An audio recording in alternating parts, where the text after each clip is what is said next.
in our whole neighborhood first policy, there's one country to which you sent me as ambassador or high commissioner to our west called Pakistan, with which we have nothing to do, which we are doing nothing about. So, you know, at this point of time when Pakistan is going through some economic difficulties, do you think this is a point when there can be some kind of rapprochement between India and Pakistan?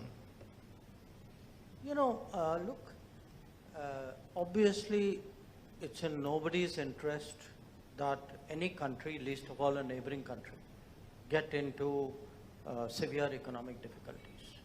You know, nobody sensible, nobody mature would even nurse that thought. But it's an equal fact that when any country gets into a serious economic problem, that country has to make policy choices and governance decisions to get themselves out of it. You know, another country, neighbor or non-neighbor or another institution, others cannot solve a problem if you're not prepared to solve it yourself. So let's be clear on the first point, which is that the solution, this is not a Pakistan point, it's a generic global point.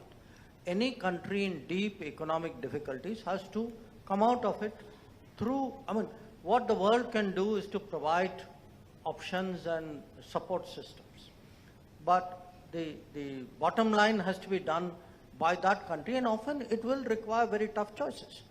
Now, I want all of us to remember, we went through this 30 years ago. So it's not something which happens to other people.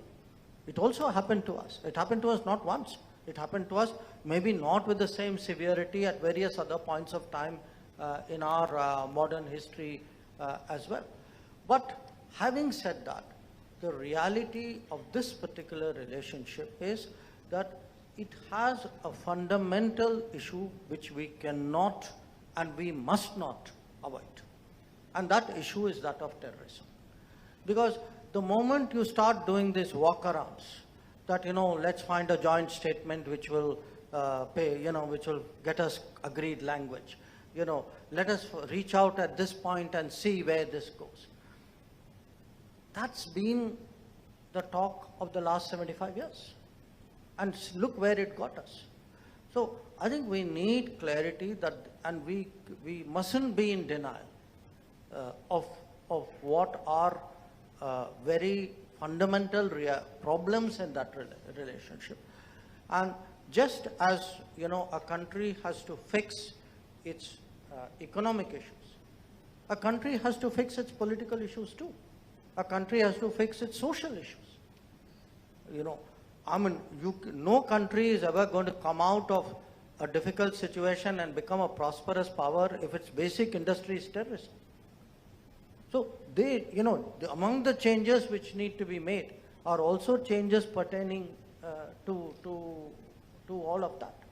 So I think that remains a very major problem. I also think, you know, as someone in politics, if I were to look at any big decision I'm making, I would also look at what is the public sentiment. You know, I would have a pulse. What do my people feel about it? And I think you know the answer.